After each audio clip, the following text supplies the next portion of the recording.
I was doing bad for a minute. Blessed that I came up, so now it's back to the business. It's the process. Yo, what up, people? It's been a minute coming back at you.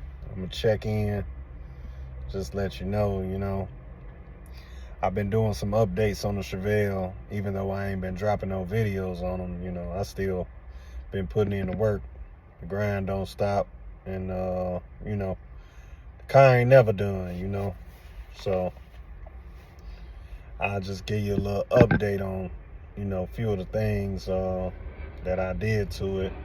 And I just want to holler at you. I want y'all to get in the comments and let me know what y'all think. I've been tapped in a little bit in the car world, and I see, it's crazy out there. It's a lot of guys just kind of like, I don't even know if they even really care about their cars like that, or if they just doing it because stuff be trendy, like just jumping on the wave. When stuff get popular, a lot of people like to jump in the game. And there's a lot of nice whips out and people going crazy, like, with the frame offs and painting the underbodies and, powder coating every, piece.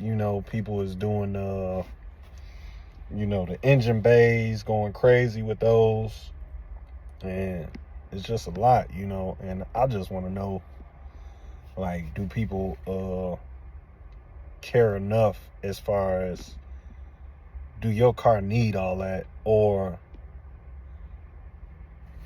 are you just you rather ride clean, just something clean and put some wheels on it, or do you gotta have all the bells and whistles, like, because there's levels to it.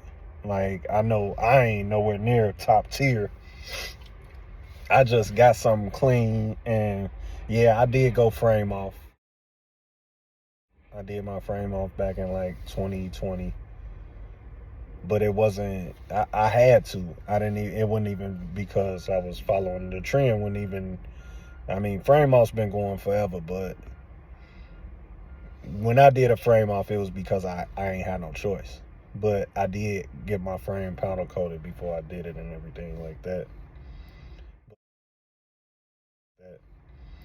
But yeah, anyway, we'll jump into that later in another video, because I'm gonna be coming at you. I want to do some car talking, and I want to holler at people out there and see how y'all feel about these subjects. But I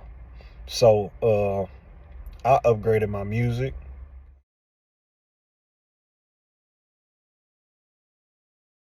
I had one subwoofer 115 on one bass amp and one high amp. I switched that up. I got two 15s on, each one is on a bass amp. I also went back and I did I changed my transmission out. I did a 4L80, so I still got the big block. I put that on a 4L80. That is really nice. It's pricey. That's a pricey conversion, but it's worth it. I'm enjoying it. I had it in now maybe about 2 months, and I've been getting some good highway riding. I just picked my car up this morning. I had to go get I added some extra coolant, because the 4L80, they are tough to keep cool. 4L80, they warm up on you, so you definitely gotta have your coolant in order, So I put a derail fan on it, and the cooler with the fan, and then I came back yesterday and I added a secondary cooler, no fan on it, but I put one up front behind in front of the radiator, behind the grill. And I picked my car up this morning from getting that, and that's I'm liking it so far, like, because I was riding it and I was putting my foot in it today to test it out on the streets, you know, because that's when you really find out. On the highway, you lock in overdrive and everything stay cool. It ain't shifting. It's when the trans is shifting on the streets when I was experiencing, you know, like where the fluid was getting real hot. And so I added a secondary cooler to see if that will help. If that don't help, I mean, if that don't do the trick, which I'm not really gonna find out for sure if it's the best option until it warm up next year. But as of today, I was dogging it. I was riding, I was hitting it, and it didn't warm up on me. So far, I'm cool with it. But I will tell you, when I put that 4L80 in, to switch from a 400 to the 4L80, it costs.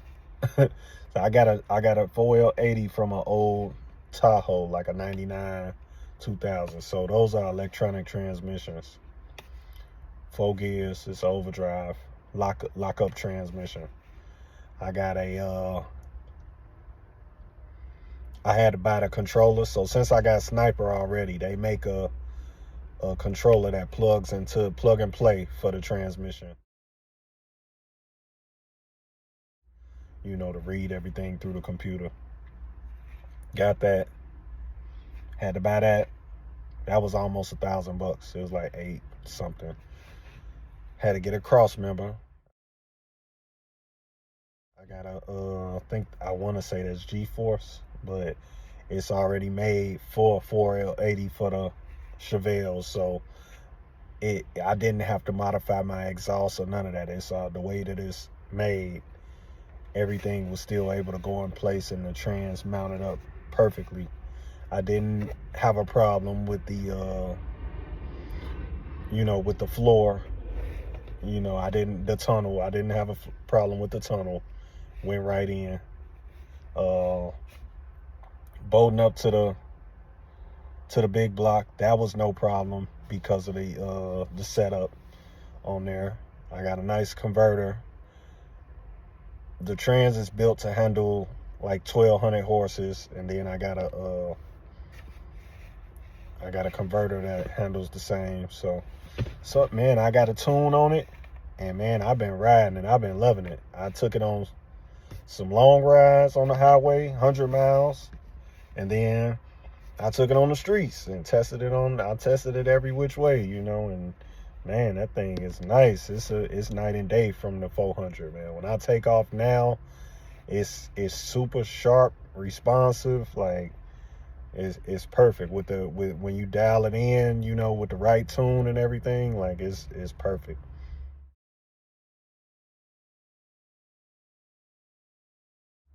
So I got a few other upgrades that I'll show and tell later on, but I just wanted to get a little info. I got a few little clips I'm gonna add on, you know, you guys see what's going on. But I'm gonna get back out here, man. It's a lot been going on in my life.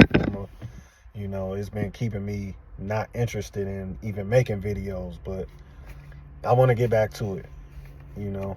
And I'm definitely gonna get back to it. Yeah, this just the beginning. And I'm gonna holler back at y'all later. All right, people. Yeah, Mr. D-O-double-R. I say, yeah, buddy. Rolling like a big shot. Chevy tuned up like a NASCAR pit stop. Fresh paint job, fresh inside. Is the outside frame